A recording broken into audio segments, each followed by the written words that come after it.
So welcome everyone to this evening's seminar, which is part of the IHR's Centre for the History of People, Place and Communities event series.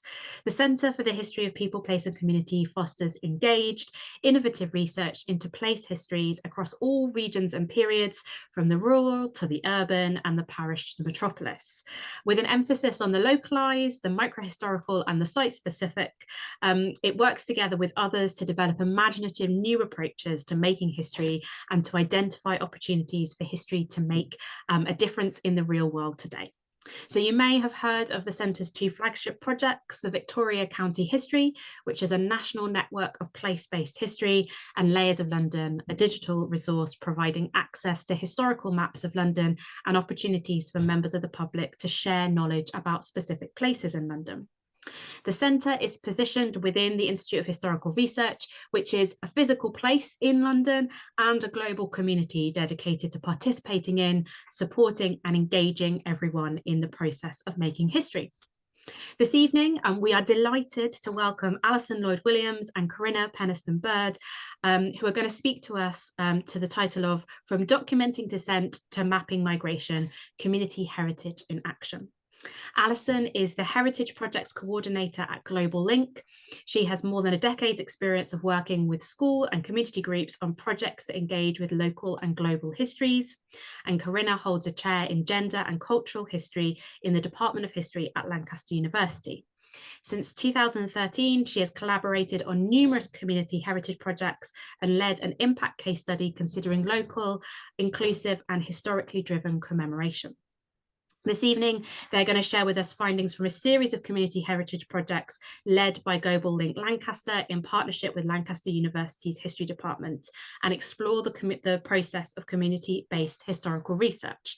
So I apologise in advance that I am in charge of the slides this evening, so any technical issues, I am entirely to blame. So while I get those up, over to you, Alison and Corinna. Thank you very much, Ruth, for that introduction. Corinna and I are both really delighted to be able to talk to you this evening about our projects over the years. So we'll just wait for the top slide to appear with a reminder of what we're going to be talking about, and we'll click straight onto the next slide, please, Ruth, just to give you an overview of what we're going to be doing today.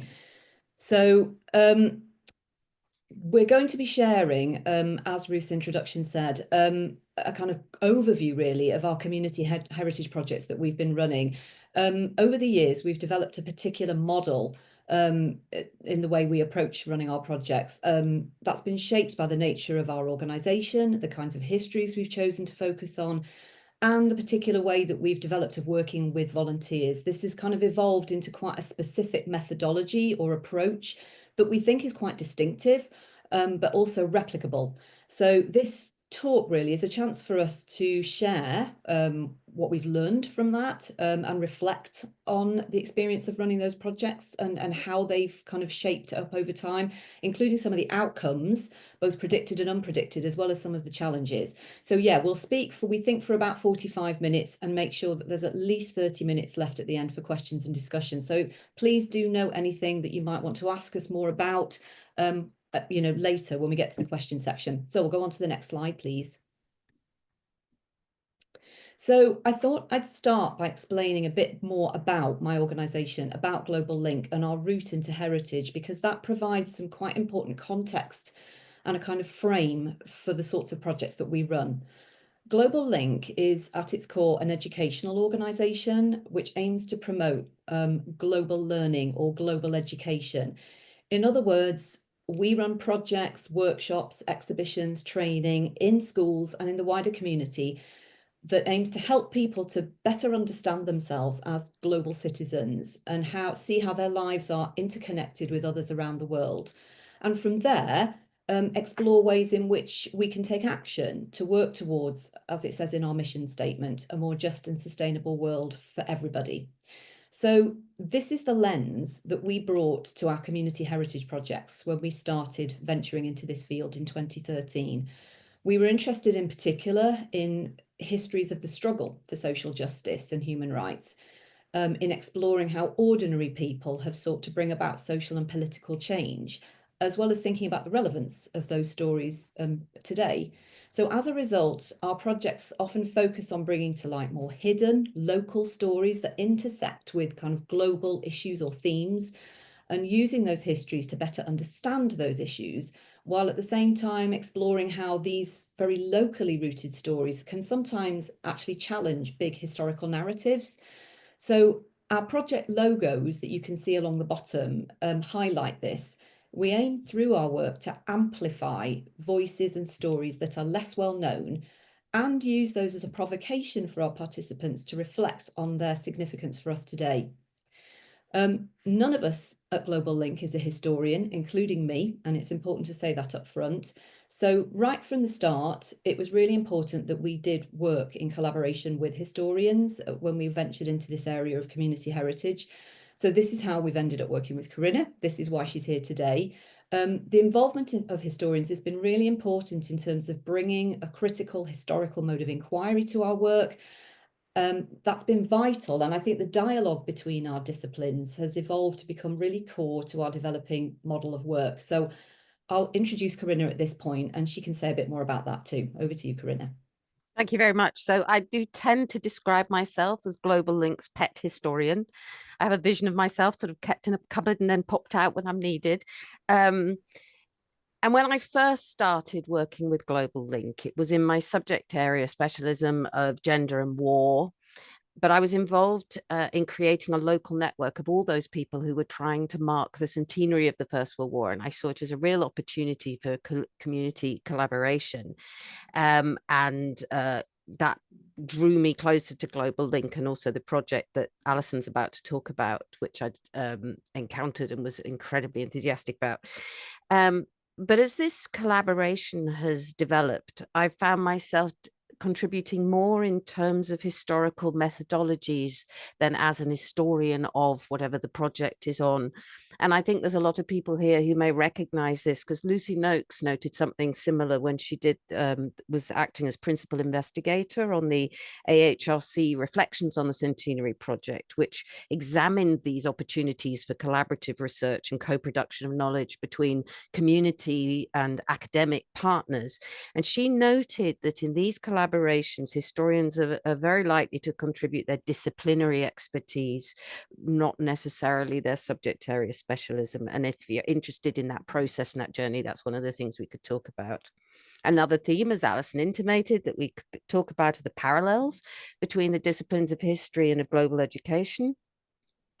And then there are all the opportunities within these projects to address debates that are happening within those disciplines. So initiating conversations about the gaps in historical knowledge with our volunteers opens up dialogue about who gets to speak, where and how, which is a highly topical issue, of course. And taking the Documenting Dissent project is a good example of that. So back to Alison. Thanks. We'll go to the next slide, please. So our very first heritage project, Documenting Dissent, had a really hyper local focus. So here you can see a picture of Lancaster Castle. It's right in the middle of the city. In fact, it looms very large over the city, I would say, and represents a very powerful symbol of state power in our part of the Northwest, and has done for about 1,000 years. It was a prison up to 2011. It was the Assizes Court for Old Lancashire, and it still remains a court today. There's still a courtroom there, and it was a site of execution. So in many ways, it was a very efficient building. You could be held in prison, tried and executed all in the same place. And today you can take fantastic tours of the castle. It's, you know, open as a tourist site. You can see for yourself the prison cells, the courts, when you're allowed to go in them, when they're not in session, and the places where people were executed. So what our project did was to start to tell the stories of the people who had passed through those gates and into those rooms over the centuries. People who had found themselves on the wrong side of the law as dissenters, you know, perhaps because of their religion, because of their politics, or even possibly because of their sexuality. Lancaster saw one of the largest state executions of gay men in British history in 1806, when 5 men were tried and hanged at the castle. So the stories that our volunteers researched spanned a very wide period of history. They covered the Pendle witches, for example, who were held there. There were stories of prominent Quakers and Catholics who were imprisoned and tried in the 17th century there, through to Chartists in the 19th century. We ventured a bit out of the castle to look at women's suffrage campaigners from the early 20th century, and then right through to the Occupy movement, interviewing living dissenters, if you like, and peace protesters from the late 20th century. And all of these you can see on our website, where stories are kind of grouped into themes. And I suppose what this does is these stories help you see the castle in a different way, by bringing to life the particular beliefs, the ideals, the aspirations, the actions, as well as the daily realities of people from the past who have passed through that building, while also inviting us to put their experiences into a wider social and political context. We've seen from the beginning how these individual stories can be a portal to a wider history that's, of course, a history of all of us today. So we'll go on to the next slide. So from there, the success of our initial Documenting Dissent project led us to develop a series of further smaller projects which added to the kind of Documenting Dissent website platform that we'd created. We found there were areas that merited further investigation and built on discoveries we'd made, as well as the particular interests of our growing volunteer base who'd been involved in that first project. So, for example, going beyond the story I already mentioned, we just realised what a significant place Lancaster is in terms of LGBTQ plus history. So the growth of what would then have been called probably the gay rights movement in the late 60s and 70s was linked in large part perhaps to the establishment of Lancaster University at the same time, and meant that there was a huge amount of grassroots activism in our city at that time. So, for example, the first, what was called then gay telephone helpline, was for the whole of the Northwest region, was set up in Lancaster. The first national conference of the Campaign for Homosexual Equality was held in Morecambe, which is part of Lancaster District, in 1973. And there were many protests, activist groups, some quite militant in the city through those decades. So our project in that instance set out to create a town trail, which was sort of steered by our volunteer group, but then we invited the public to contribute to that town trail, places that they wanted to kind of put on the map of Lancaster's LGBTQ plus history. And I have to say there's a vast array of pubs and clubs that you can see. And I think this is the first example of us using a kind of mapping approach, which we found very helpful on other projects since. It obviously helps to present information in a new way. You can map your local place in that sense in a different way than the way you might normally see it. And suddenly the streets and the buildings you pass every day take on a different significance when you put it in the context of that particular angle of history. Other projects that we went on to do, other small projects like this, also coincided, as Corinna's alluded to, actually, with the centenary of the First World War. But again, we've tried to focus on the stories less often told. So, for example, the project you see there about women and girls in the First World War, we discovered during our first Documenting Dissent project, we'd come across a number of local women who'd been involved in the suffrage movement, but who went on to be very active in the peace movement during the First World War. Kind of building actually on what they'd learned about activism, really, to kind of carry out that form of activity. And a number of our volunteers were themselves very interested in women's history, or were activists themselves, and wanted to kind of explore that further. Alongside that, we had discovered the story of a young Belgian refugee who had come with her family to Morecambe in 1914 and had written about her experience in her school magazine in Lancaster in 1917. So, while that story was researched, in fact, by pupils at the school who, where she attended. So we were interested as well to see how the First World War stimulated local, national and international efforts for peace, on the back of what we were learning about the women involved in the First World War. And we began to kind of look into the kind of years following the First World War and the start of what perhaps then might have been called peace education, but what we at Global Link would probably call global learning or global education. So, the increase in the franchise at the end of the First World War, ordinary people's experience of seeing the wider world through, being involved in the conflict through their service, but the growth of the workers' education movement all contributed to a greater interest in world affairs amongst ordinary people and a sense of investment in decisions being made by politicians. And during the 20s and 30s, many organisations were established, many events were held to try and prevent such a conflict from ever occurring again, perhaps most notably in Britain, the establishment of the League of Nations Union, which had branches in schools, churches and workplaces across the country, including in Lancaster and our area, and which sought to promote the aims of the newly founded League of Nations. So our project at the bottom there, Sowing the Seeds of Global Citizenship, was all about exploring this history, much of which is little known and little discussed today, and seeking to map activity that was happening locally and how that connected with activity in other parts of the country and even other parts of the world. And we'll go on to the next slide. So in these projects, we had very lively discussions with our volunteers about, well, what actually qualifies as activism or protest or dissent? When is it justifiable to break the law? Which was a really interesting conversation to have with a group of volunteers we work with at the local prison. We would talk a lot about, well, what stories should we be researching and including and why? So we were constantly creating a dialogue with our volunteers about what we were researching and our reflections on it. And one of our volunteers responded very directly to her research in this reflective way by writing a letter to the person that she had undertaken her research on.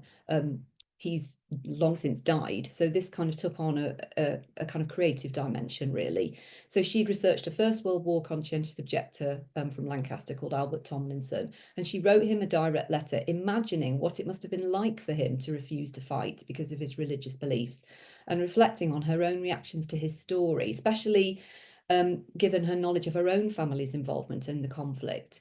So we saw how these histories were encouraging the volunteers to draw parallels between the past and the present, asking very current questions. How do we deal with the times in which we find ourselves? What's the potential of history to provoke deep reflection on important global issues, and in this case, the nature of conflict? So through these early projects, we were evolving a kind of framing approach to this historical inquiry through the lens of global education, as we explored the potential for these very local histories to raise important, what we would call global questions for us today. So, researching the history of the struggle for LGBTQ rights raises questions about the state of current LGBTQ rights in the world today. Or researching the stories of conscientious objectors from the past begs questions about the experiences of those who resist the call to fight today, or reading and learning about the experience of a child refugee from 1914 can encourage critical thinking about contemporary attitudes towards refugees and migrants. So this method of analysis between past to present became more and more integrated to our model of working as we went along, which I'm going to pick up on in the next slide, please. So this was very much the approach that we took to the next quite major project that we led, Learning from the Past, in which we scaled up and built on what we were learning about the ways that local histories can invite reflection and discussion about our contemporary world. It scaled up by expanding what we've been doing on the Sowing the Seeds project with our British volunteers by running it now as an international partnership project. So working with groups of volunteers led by organisations, local organisations across 7 countries across Europe. So this was a chance to see what was actually happening in other places at the same time during that interwar period, and see how activity perhaps did or didn't connect across those spaces. So each group of volunteers looked specifically at events and activities and people who were working locally in their area during those interwar years towards peace and internationalism. And you can see by looking at the countries we worked with that these faced very different histories at this time, especially from us here in Britain. You can't have a League of Nations Union society promoting peace education when you're experiencing an extremist government. you know, like in Germany or Italy, for example. So some of the focus actually moved in this project to stories of people who were working to resist fascism. But also what the project did was turn up perhaps sometimes examples of things in surprising places. So, you know, we came across the story of the inventor of Esperanto, who was from Poland, or the story of a touring children's choir from Slovenia that travelled all over Europe and broadcast live to young people in America, or a Romanian youth delegation attending an international church congress in Denmark, or stories of leading, at the time, very important pacifists from Hungary and Germany. And we presented the stories on a European map with pop-up stories appearing in English and the local language.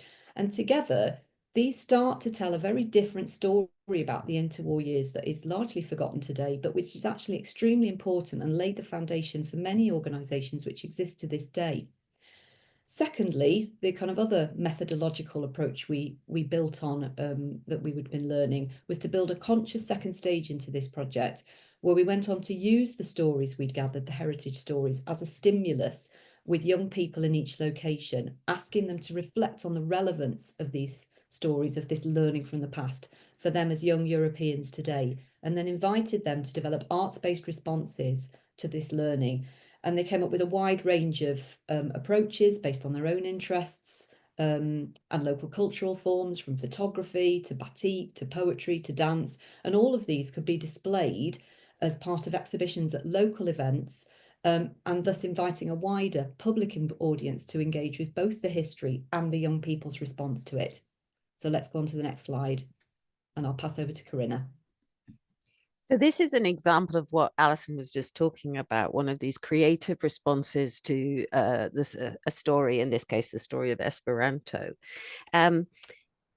One of the foundations of the project is that humans have a capacity to learn vicariously, so through history, from fiction, from art.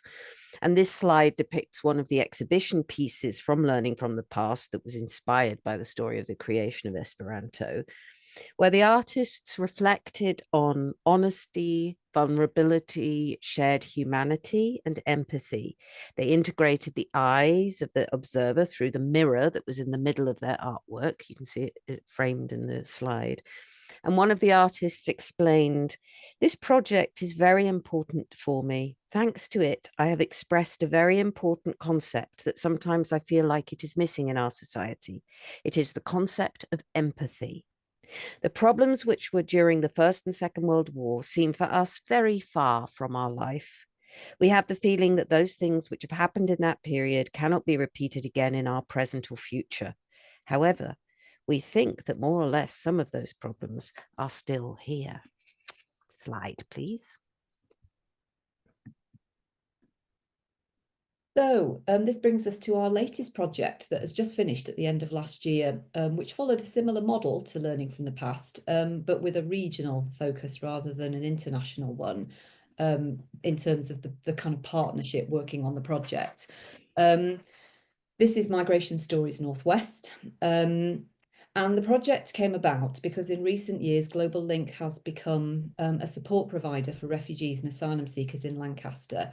As an education centre, we've always delivered anti-racist education, but we felt it was very important and very timely to run a project that actually highlighted the rich heritage of migration in our region in the Northwest, as well as, of course, its long history.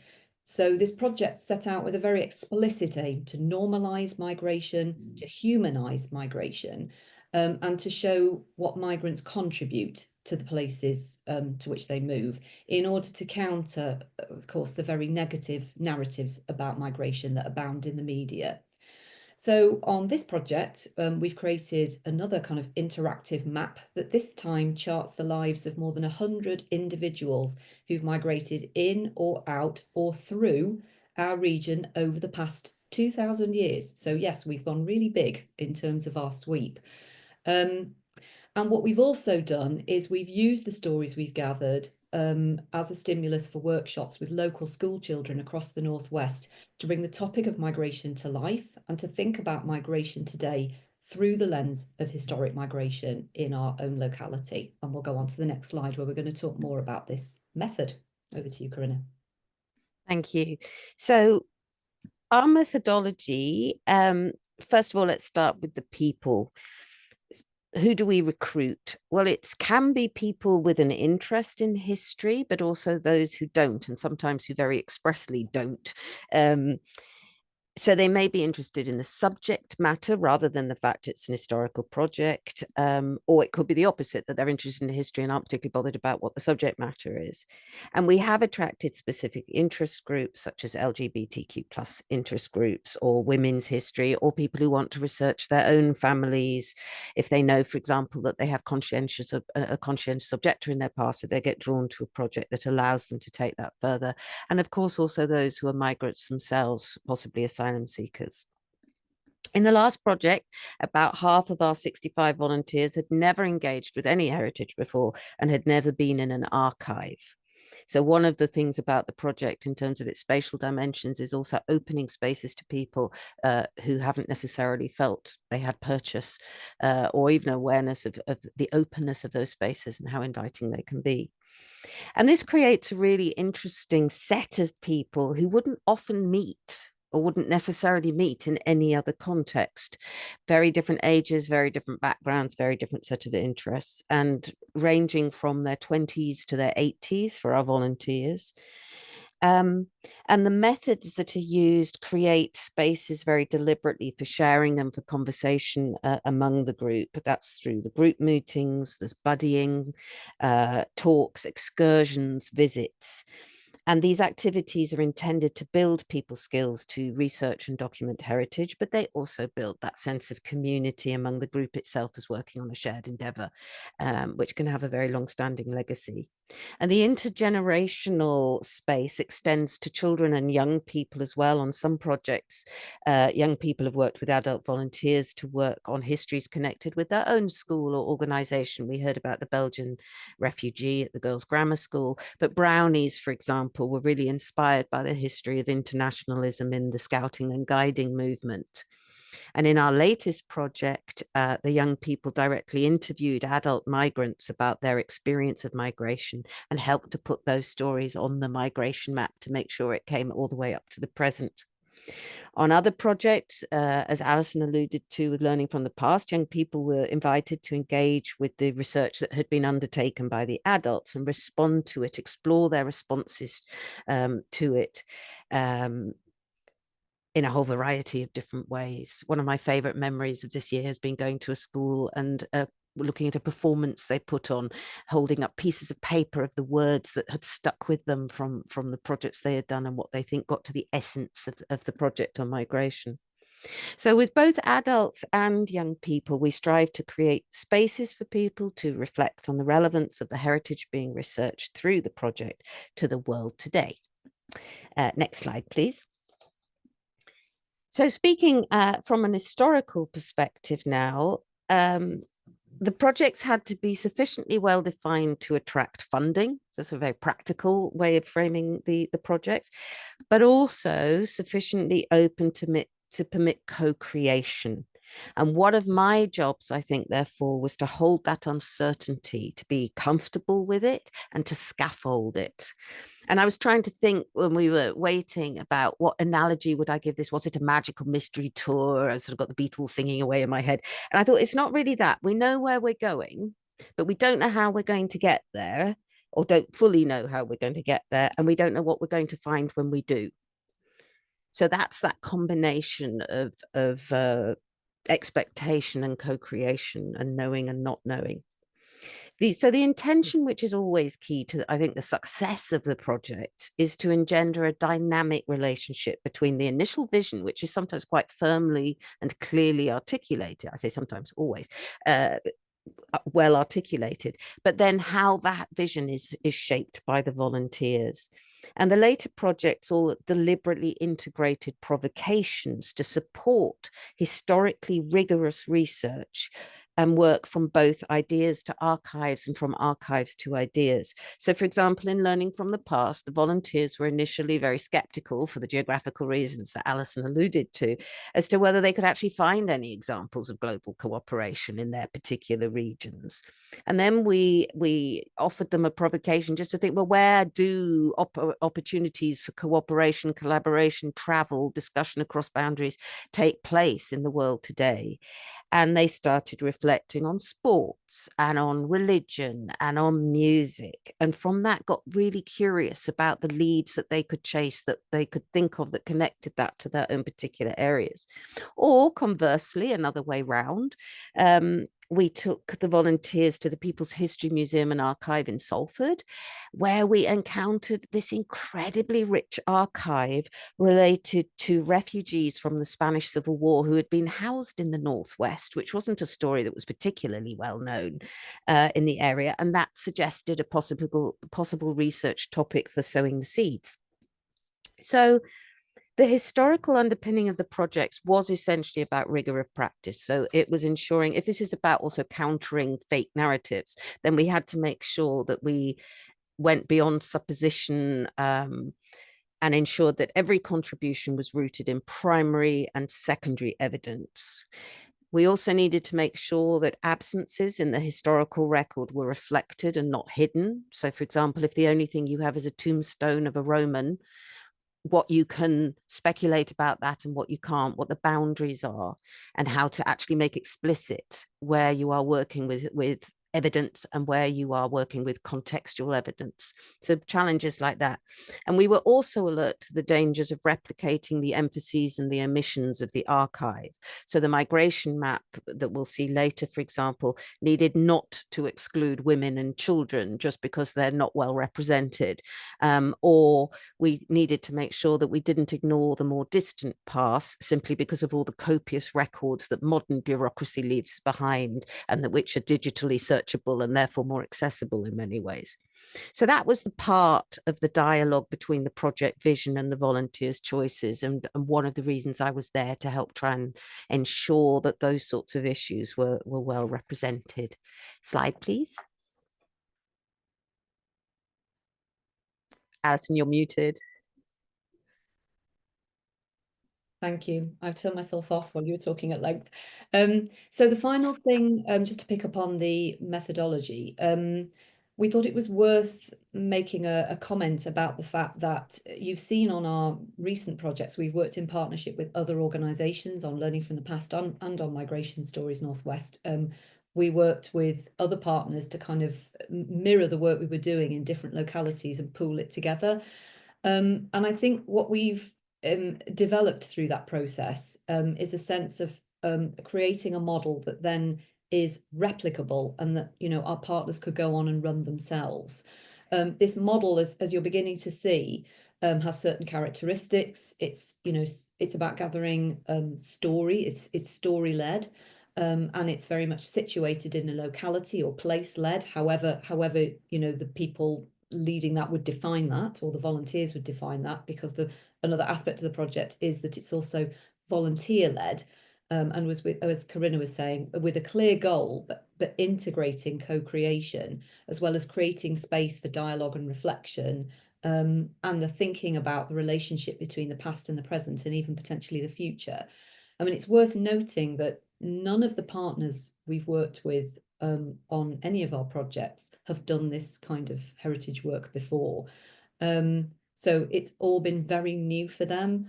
And they've come from a variety of different backgrounds, bringing kind of different skill sets and different kind of knowledge, but have all seen the potential of this work, and are interested to take it further. I mean, a good example would be that we worked, one of the partners on the Learning from the Past project was actually an archive in Italy, based in Italy, which housed in particular a fascist collection. And they were really interested in this project because they obviously had a really rich collection of materials, but they never did any work with local people, with communities, local communities. They only ever had sort of academic historians who came in and used their materials. So they saw the huge potential in reaching out to their local community as a way of getting them to engage with their archive as a resource. And the value of having them alongside other organisations which specialise perhaps more in education or in community-based work or in arts creates a very rich environment for exploring these kinds of themes and issues. So not only has the work been really great in terms of bringing those different partners together, but it's obviously helped to strengthen networks locally and internationally that's led to further projects and partnerships while kind of building up people's skills, as well as Corinna kind of suggested in the last slide, the sense that heritage is accessible to everybody, and that, you know, anyone can, you know, go and look at an archive and investigate this kind of history and feel involved in it. And so we'll go on to the next slide. So just very briefly, we wanted to just give you a snapshot of some of the very diverse and very rich outputs that we've developed over the course of our projects. Obviously, we've talked about a range of projects here. First and foremost, the stories we research are mostly presented as narrative text, or as digital stories if they're from living people, you know, videos or oral history clips. But some volunteers, as you've already seen, have chosen to use more creative approaches to the way they tell their stories. One of our volunteers presented her research as a folk song, for example. And more recently, as we've described, we've gone on to present a lot of our material via maps, both digital and hard copy. So aside from the stories that we gather, the individual stories of people, organisations, events, we also have the artistic responses now to the stories that have been created by young people we've worked with. And these have taken a wide range of forms, as we've said, and have been exhibited in various different ways. And then we've also created other digital, physical exhibitions, flyers, postcards, posters, teaching resources, films, all of which aim to kind of distill the content of our projects and help it to reach a wider audience. So what we've said about our methods of working with volunteers is also true to some extent of the outputs. You know, we start with what we set out in the funding bid, which is that we'll focus on X aspect of history and we'll produce a map or a website or an exhibition. But we do always work with this dimension as much as we can of co-development, responding to the volunteers' ideas and interests about content and mode of presentation where possible. And we'll go to the next slide. So Migration Stories Northwest allowed us to share the findings as both a map and as stories which are reflected in these scrolling tiles. And hopefully you're intrigued by some of those images and faces and names, because that's partly the point. Researching individual lives has been fundamental to both our methodology and our outputs, as you've probably gleaned by now. And the projects have all suggested the power of a good story, of accessing huge, complex themes like migration through individual lives. We never claim to be representative or all-inclusive, but collectively what these stories in their juxtaposition suggest are the intricacies of big themes, such as the push and pull factors in migration, for example. And the projects become far more than a collection of individual stories. Thanks to the engagement activities and the online platforms, these stories all begin to speak to each other. It's addictive. It'd be very hard to land on this page and only look at one story. And so audiences put them together in rich and surprising juxtaposition, sometimes random, sometimes through searching. There are keywords that allow you to search through time period, theme, traditions, food and customs, climate, landscape, adventure, opportunity, war, conflict, uprising. So themes like that. So you can search that way, or you can randomly just select people, or there's another way as well, which we'll come to. But that variety and range allows us to do justice to diversity without ever pretending to be complete in the stories that we tell. And if we go on to the next slide, you will see another way in which the map becomes a way of engaging with the material, and where the image alone, where the output alone, just this image, and it's not even the zoom inable and outable one, suggests the interconnections across place. And that presentation of the data through a map offers us this focus on interactions, interconnections, and the implications of those. So a sense of shared humanity across space that encapsulates the project vision for Migration Stories Northwest. And again, you can explore this because you're interested in a particular area, because the project starts in the northwest of England. That's why it's so densely reached there, but you can see you're immediately exploding out into the whole world. And the visual and the interactive nature of ArcGIS draws the reader in to discover these individual stories through details, a face, a place, a name, a date. But you can also immediately get a sense of both the local and the global nature of migration. And then there's a further output, which also introduces the dimension of time, but Alison will introduce that. So what we thought we would do, we felt it was very important that you hear not just our voices, but the voices of some of the volunteers on our project. And we're very lucky that on Migration Stories Northwest, we did make some films to capture the volunteers talking about some of the stories that they'd researched about the migrants in and out of the Northwest. So we're going to show you a really, really short clip. It'll give you a sense of what you would see on the website if you went to look at these stories on our website, but you'll also hear the volunteers talking in their own voices, just a tiny snapshot of what they discovered through their research. So as you watch, maybe think about what strikes you about the diversity of the stories you encounter, bearing in mind, as I said, there's over 100 on the website, and you're going to hear about 6 here. Think about the diversity of what you encounter here, and think about what's interesting about that for you, as well as maybe consider what led the volunteer to this story. What interests them, do you think? And how does their story engage with place and time? So over to you, Ruth, to show the film.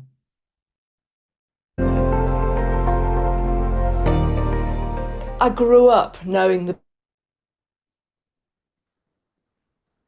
grandmother had to come to Britain in order to save her life.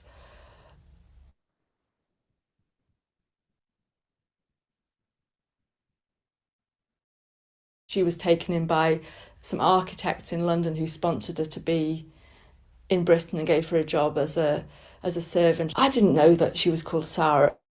At first I thought that was something I just didn't know, but then I found out that was actually a name that the Nazis gave her to identify her as Jewish. Okay, not everybody's heard of Van Gogh. It's a shame they haven't heard of Karol Klitsch, because he contributed so much, and he turned stories fortunes. They were selling their linoleum and their things all over the world. They became very prosperous. Also, he carried on inventing. And so I want the history to be known. For example, how to make false ivory and to print on it. I mean, just so interesting.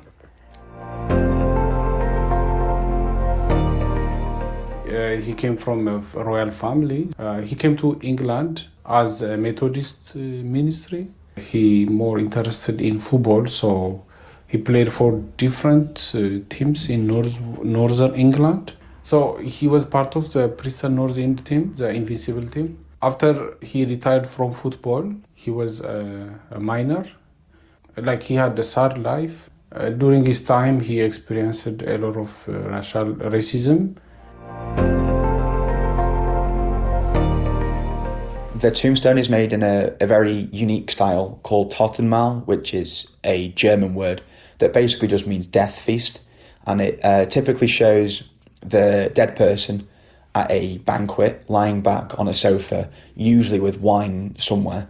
And I feel like if you're going to be remembered in this case for about 2,000 years and probably a lot longer, and that's a pretty good way of, showing yourself off. He becomes the captain of slaving vessels that are leaving from Lancaster, going to Africa and picking up captured African men, women, and children, and he's the captain of the ship sailing them to the Caribbean or the U.S. to sell the people into slavery. He becomes a merchant himself, makes a lot of profit in the slave trade, and then brings those profits back to Lancaster, setting up cotton mills in the Loon Valley, and invests in the Industrial Revolution here. Following the Norman conquest of England in 1066, the monasteries based in France were keen to expand into England. So Ewan d'Avranches led a team of 12 monks from the abbey in Normandy to northwest England. They originally settled at Tulketh near Preston, based in a semi-ruined castle. After 3 years, they moved further north to land owned by Stephen. They settled at a site on the outskirts of Barrow known as the Vale of Deadly Nightshade.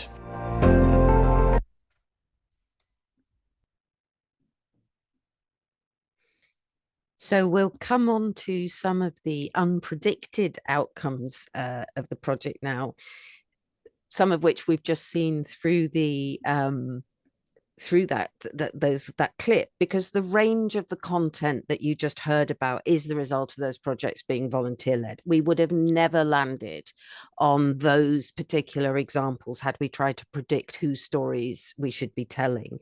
And we came across, our volunteers brought Arthur Wharton, the footballer, Peruvian Catholics, African women scientists, Hungarians in Transylvania, internationalism in Eastern Europe, Quakers' involvement in the transatlantic slavery, etc., etc.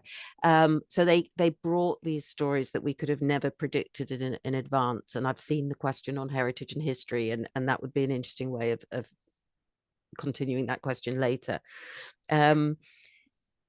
There's another unpredicted outcome as well, which Alison's already talked about, which was the variety of ways in which these stories could actually be presented, and the things that volunteers were inspired to do in order to tell the stories, which took us into the narrative, the visual, the aural, artistic responses, which could take us in very surprising directions, whether in art, music, dance, prose, etc. On a personal note, I think an unpredicted outcome for me was that I understand my discipline better than I did before I had to articulate it in this particular way. The projects made some of the unconscious competencies much more conscious. And I found that I sometimes needed to, or inadvertently disrupted expectations about history and historians, usually that they were boring. Which is a sad thing to encounter, but says something about how these individuals had encountered history before and what a difference it made when they themselves were part of trying to be historians. Above all, I would say that I'm not sure this was unpredicted. Perhaps the way in which it is the pleasures of collaboration. It's very different from collaborating as an academic with another academic writing, which I love as well. But engagement, knowledge exchange, it gave me a very different understanding of impact than I had perhaps as an impact case study lead, for example. How about you, Alison? Yes, well, I thought I would pick up on the kind of unpredicted outcomes in terms of people, which we've kind of suggested some of this already, because what we've really found is that many of the people that we've worked with have kept going. They've built collaborations, they've created further resources. Many of our volunteers have gone on to, give further talks, or to even write papers. Some of them have developed walking tours based on the research they did, which they've run for members of the public. Many of our volunteers have gone on to do their own family research, and some have gone on to study history. One or two have even gone on to work in heritage, having not done that before. Some have become very actively involved in the issues, for example, women's activism or support for refugees and asylum seekers. And many have remained in touch with each other and have created communities that have sustained beyond the project itself. Go on to the next slide. We thought we'd touch briefly on some of the challenges. that I think are particular to running community heritage projects like this, and some of that is down to the project funding model, which it can be quite difficult. At Global Link, I think we've done a good job of building on our projects, making connections between our work as we move from one to the next. But that's not necessarily easy. And project funding is, of course, inevitably always short term. And people often, we've found, want to keep going when the project is over, but we don't have the capacity to support it because the funding has ended. And obviously people work at different speeds. Some people need more time and space to get the most out of the project, whereas we're having to work towards specific outcomes within a specific deadline. So even when we're looking to put in for funding for further projects, there's a pressure to be seen to be moving on to new things, because that's kind of a requirement within the funding sector, that you're offering something new and taking things in a new direction, when sometimes actually what you want to do is deepen the engagement with something that you've already started. Even with developing the outputs, there can be challenges.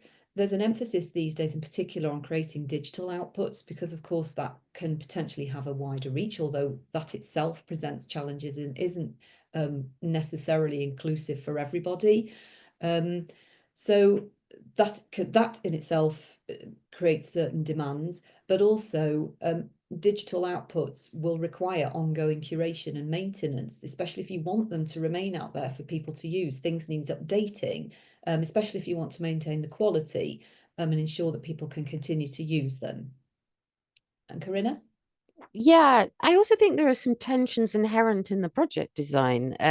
For example, this is a strength of the projects, right? That the volunteers get really passionate about the stories that they want to tell. And they want to do their research and they want to do their individual justice. And then they can become quite frustrated by the need to actually frame their research according to the desired output. And in particular, and I'm sure everybody here can identify this with this, word limits. So we were constantly being pushed, Alison can tell you stories about this, but to make things longer and longer and longer, or have ways of incorporating material that we thought, but we know people won't engage with it in the same way if we don't manage to present it in an accessible way. If we were mapping, it was about how you captured the significance of place. How do you punctuate a story with such an awareness of the locality as part of the way of telling that story? I would say, though, that the outputs do help to give focus and direction. So the knowledge that you have to translate it into an entry for the map, for example. But if you take the image, because we don't want poor Frederick Kramer to look as if he's a challenge, he's only a challenge because I can tell you he's a naturalized Briton, originally from Germany.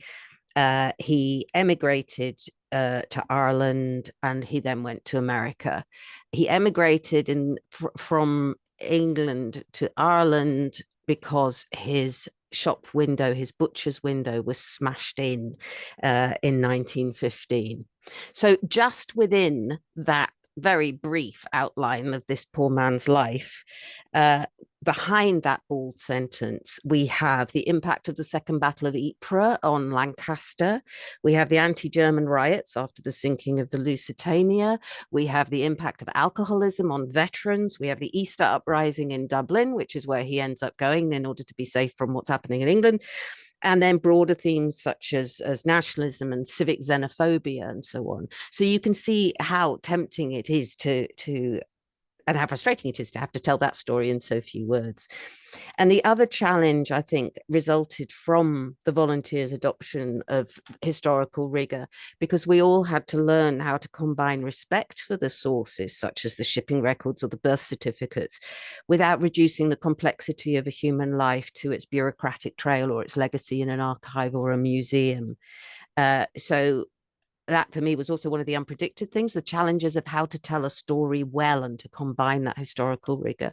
In terms of the question in the chat, and I know we'll come to these later, but I would say it's quite interesting thinking about to what extent these projects, the research and the individual stories do challenge dominant narratives, because I think the tension between history and heritage is about where they are positioned on the dominant narrative. So we can come to that again later if that's of interest.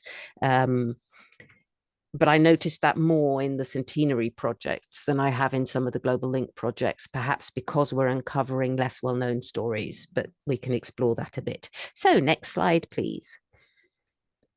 So we're moving towards our final reflections here.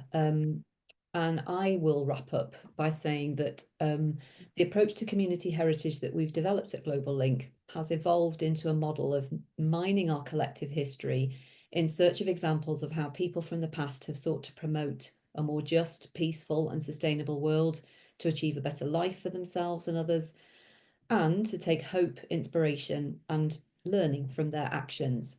For example, as we've already talked about, the 1920s and 30s are often viewed today as a dark period in Europe's history, dominated by the rise of extremism.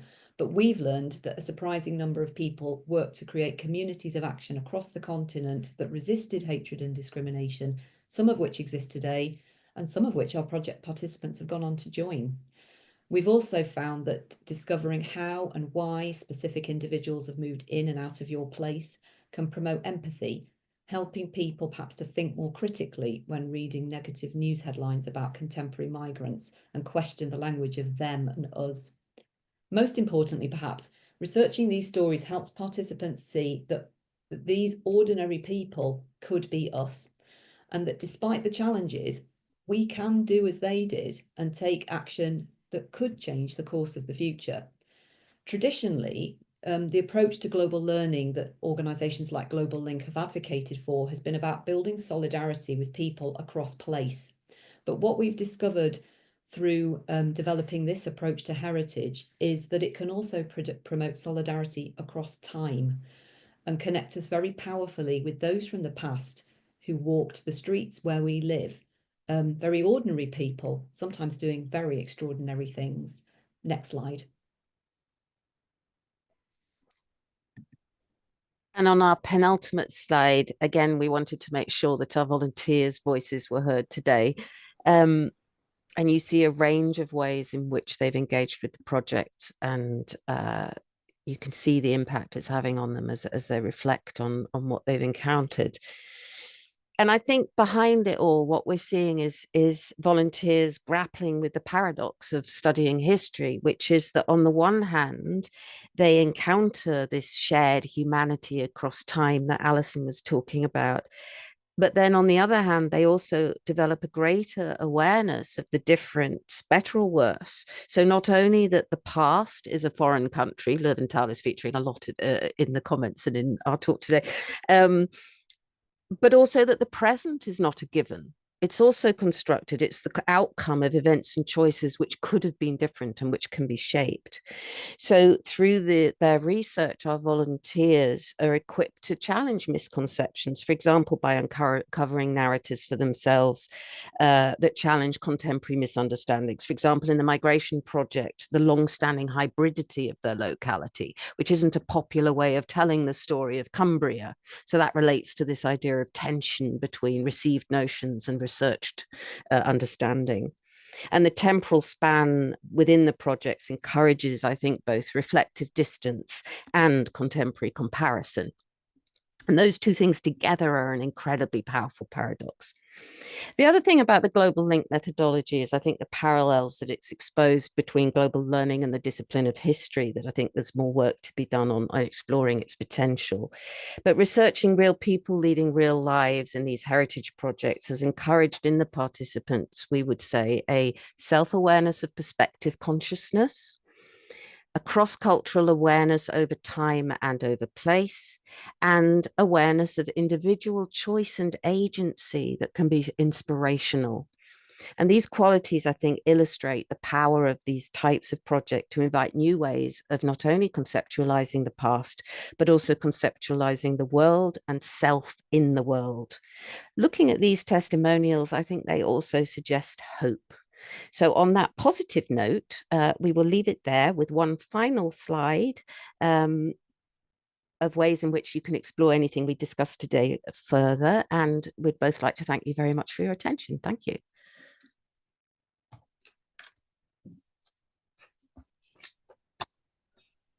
Thank you very much, Alison and Corinna. That was absolutely fascinating. And thank you for not only sharing your thoughts and reflections, but also the voices and the words of your volunteers as well. So as Corinna has said, there are already some really wonderful questions in the chat. Please do continue to ask them or use the raise hand function, and then I'll come and ask you to unmute yourself. Quinita, you have written an incredibly elegant question. I just wondered if you wanted to unmute yourself and ask it, and maybe kind of respond to some of the things Corinna has already said, or if you just want me to read it out. Give Quinita a second. Hi. Hi, yeah, I'm here.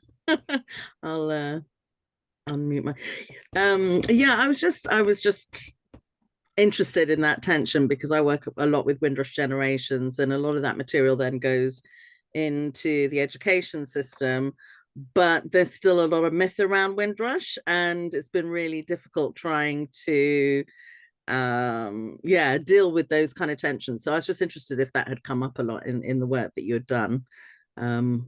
Yeah, I'm interested in I'm very interested in this, and I was thinking about it while we were talking.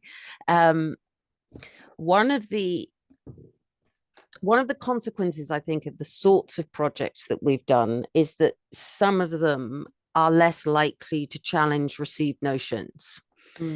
Whereas this is outside of what we were talking about today, but in the First World War projects we were doing, there were a lot of really sacred cows that we had to be very careful about approaching or disrupting. And I love disrupting, right? And our ideas, and I think that's the power of history, isn't it? That it forces us to think about things in different ways. But you also, when you're working with large groups and community groups, have to be sensitive to what is invested in those versions of the past.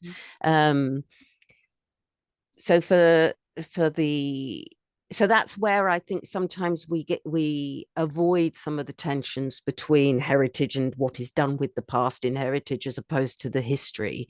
But I wouldn't want to overemphasize that, because I think documenting dissent and the migration stories was deliberately intending to be disruptive and to challenge some of the stories that are told in localities about, we're as English can be. And it's like, yeah, what does that mean?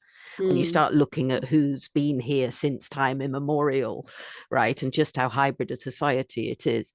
So in that sense, I think it has the potential to be very uncomfortable. Yeah, exactly. Thank you. Thank you very much. So a few more questions in the chat.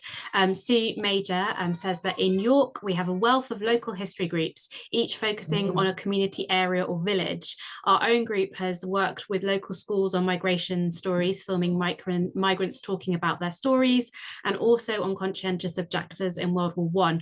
Have you been able to harness the activities of such groups in your projects? And that's a good question for Alison.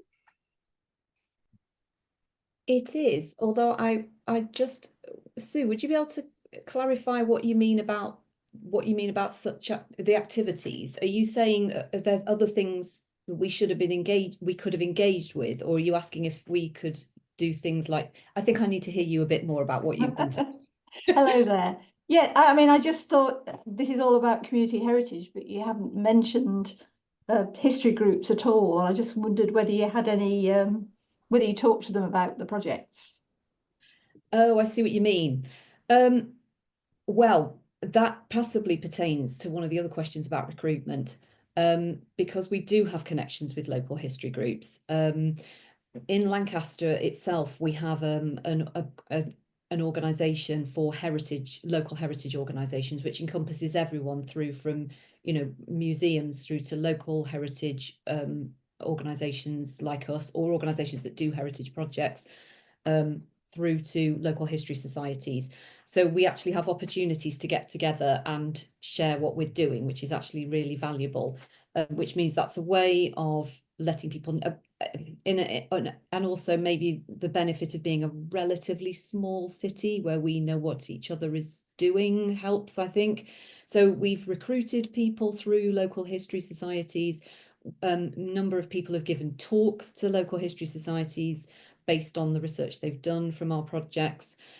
We've also got links with the local regional heritage centre, which is based at Lancaster University and of which Corinna is involved, which also intersects with other kind of local heritage organisations and becomes a platform for people to kind of share work. So yes, I would say we are quite well networked in that sense, and it means that some of the outputs of even some of the research has ended up appearing in papers as part of those societies. So yes, is there anything you want to add on that actually about the Regional Heritage Centre, Corinna? No, just that I don't think, I'm trying to think when we target specific groups and when we don't. In the open calls, the heritage networks are ones in which those who are interested in that particular area of history would hear and get involved in that way.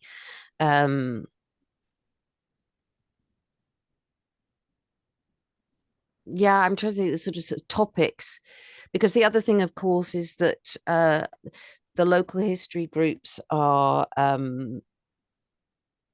not necessarily, it depends what they're doing and what their projects are, but they don't necessarily have to justify the choice of their subject area of investigation to the funders. No, but what they do have, if I can just chip in, because I've been thinking while you've been talking, is what they do have, of course, is a wealth of fantastic local knowledge. Yeah.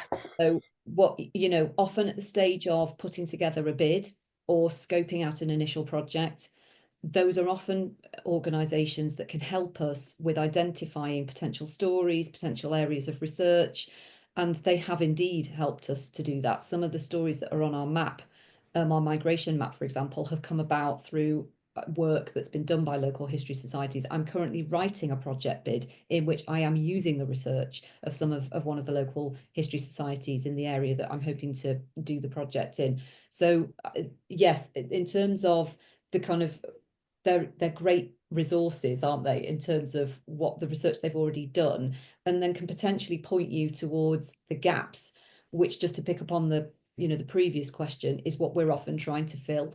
So we're often looking for what's missing, and so, you know, what could we do to contribute to make those gaps, fill those gaps, and make the invisible stories more visible, and the history societies can be really invaluable in that.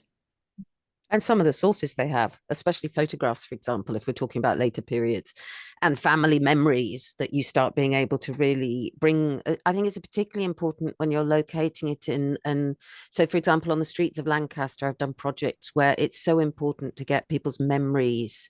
And when we did the LGBTQ trail, for example, which Alison led some students around recently, that way of engaging with a space and seeing the people around you in a different light because of the ways in which they have intersected with that narrative, that story, that way of telling the story of your locality is invaluable. Yeah.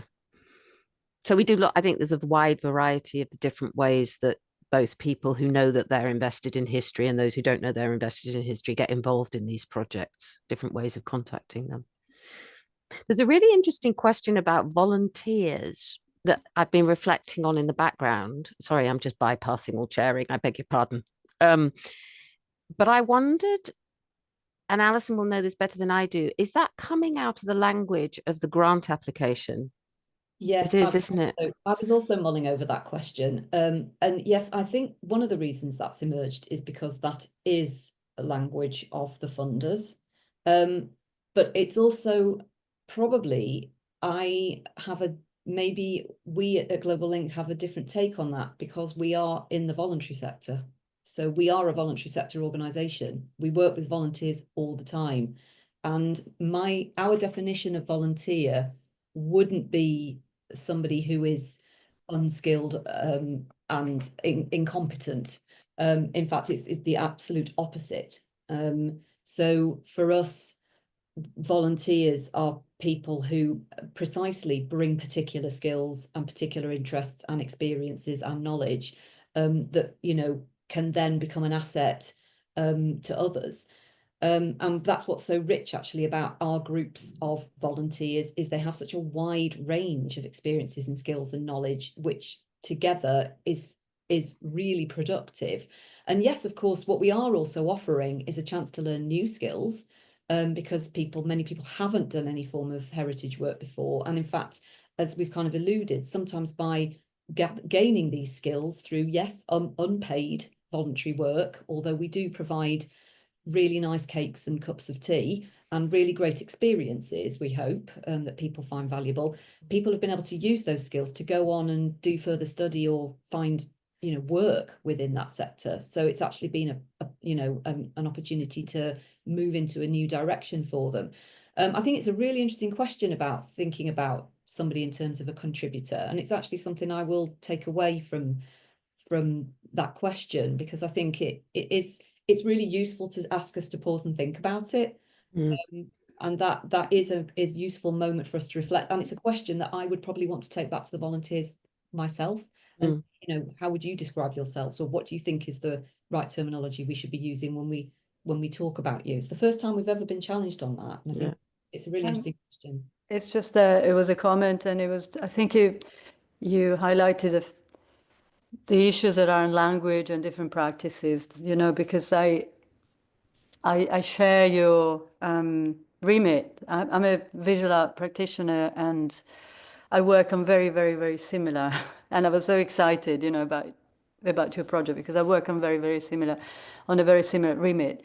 And the nature and the scale, or the architecture, or the funding, or the context of implies different language, you know, and the fact that people contribute with I mean, I just use contributors naturally, because the open-endedness, you know, of the project is its core. It's really important, and I think it's what creates a success of something like this, because, you know, you set up a methodology, you don't know what you're going to arrive at, and that's the exciting part, and it's really, really exciting, you know, it's amazing. And it's just a comment around language, you know, and empowering. Language and power, and who enables, who has agency, who has a voice, who contributes, who creates a narrative, you know, which is really core at the same time what we're talking about here.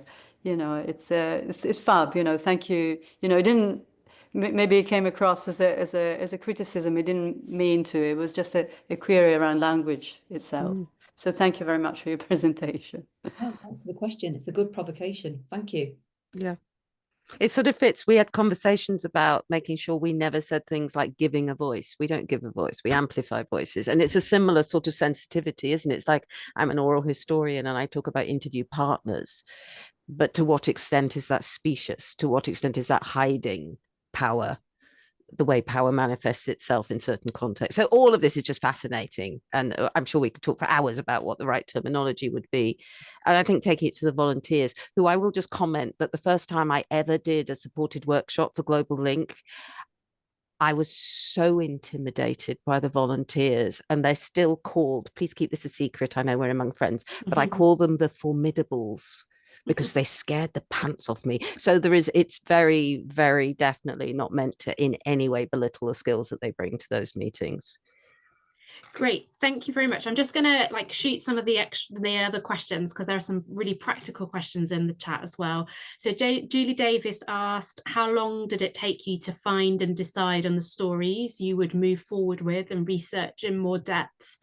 And then Andrew has asked for some tips on funding, given that your success in harnessing resources. And I think more generally, we'd also be interested to know kind of where, if you're willing to share, you're getting this funding from, because you're working in this interesting space between kind of history and global connections and education. So yeah, over to you. I'll pitch in on the question about the stories initially, and then I'll probably hand over to Corinna a bit on that. I mean, in terms of, just to reflect on the last project, because I can't talk about them all at once, but so on migration stories, for example, we started out there with a kind of agenda that we wanted to cover all historical periods. We wanted to make sure we covered women and children as well as men. We wanted to make sure we had stories of migration out as well as in. And we wanted to make sure that we had stories of internal migration from other parts of the British Isles as well as other parts of the world. So we had a kind of macro view that we had to kind of, we wanted to have kind of obviously multiple reasons for migration. You know, we wanted to touch on all, you know, as many different reasons for migration as possible. So that was kind of the overview. And in fact, what we did initially was each of the partners, because there were 5 of us working across the region, although Global Link was leading it, we were doing it in our region, in our town, while there were other partners working across the rest of the Northwest. We all did some initial research to dig up potential stories and create a spreadsheet through kind of looking through archives, doing some Googling around, looking at secondary sources, so that we had a kind of starting point of stories. And then we started to see, again, what were the gaps? You know, what was missing? What weren't we covering enough? Where did we need to look more? And then we could use those as the starting point when we went to work with our volunteers and say, look, here are some suggestions, but, you know, it's also up to you.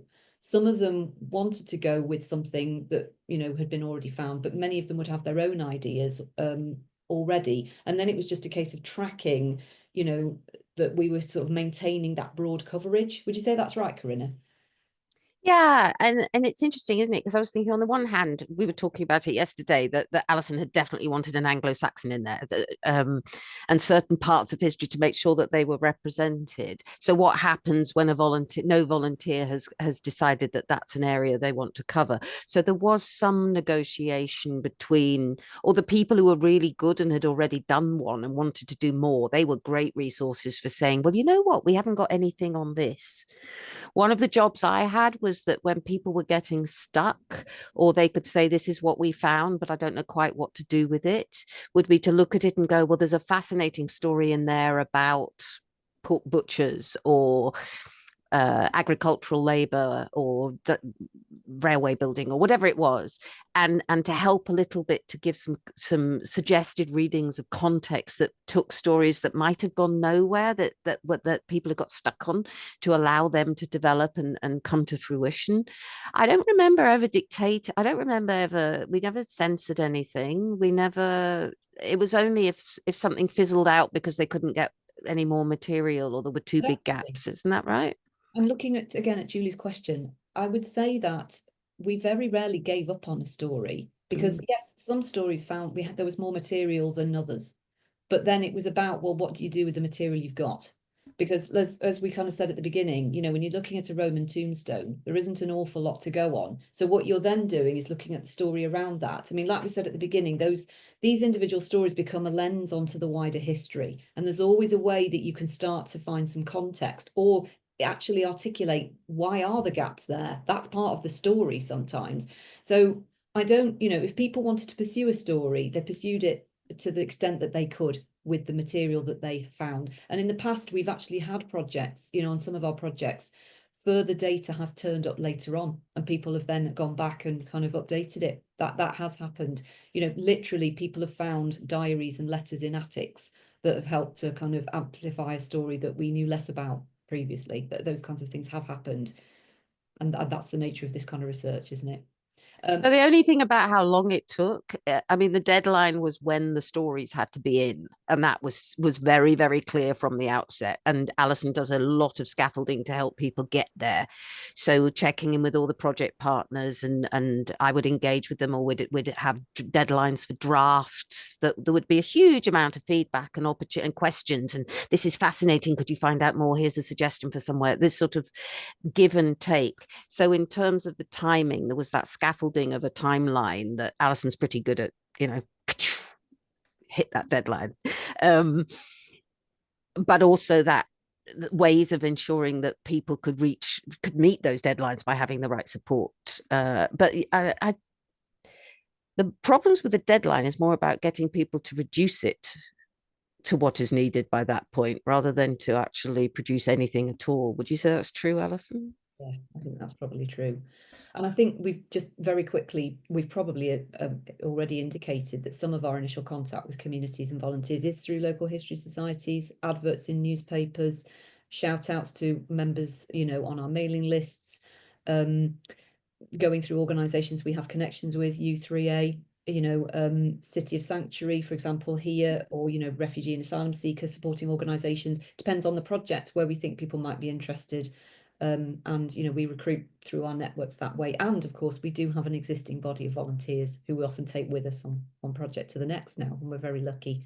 In terms of funding, well, most of our projects have been funded by the National Lottery Heritage Fund. One, learning from the past, the European project was funded under the Erasmus Plus scheme, which of course we can no longer apply for post-Brexit. We managed to get it just before Brexit. So it's unlikely we'd be able to do a project on that sort of scale now in the same way, certainly not lead it. But it's true. It's also true to say that it's becoming more and more competitive. I think more and more organisations are moving into the heritage field, and more people are sort of taking a heritage angle to their work. I'm sure some of you on this call will be aware of that, you know, working in this sector, and that can make it more challenging. And we do get rejections. So yes, we've been successful, but we've also had knockbacks. Migration Stories Northwest, I think we had to apply 3 times before we got it in the end. And we've also recently not been successful on other bids, and I'm currently working on others now. So, but that's been our main funder, particularly for heritage projects. And that's partly just because of the nature of our organisation. We get funding from other bodies for other aspects of our work, which means we don't go to them for heritage funding, if you see what I mean. So we have to look specifically at heritage kind of pots for our work. Yeah, thank you very much. Thanks. Hi, Andrew. Hi. So I think that's all the questions that are in the chat. Does anybody have a question that they're sort of burning to ask before we wrap it up for this evening? Okay, thank you so much, Alison and Corinna. That was absolutely fascinating. And as Catherine said in the chat, really wonderful to see these kind of expressions of hope and activism in a time where maybe we've lost a little bit of hope. Thank you everybody so much for coming.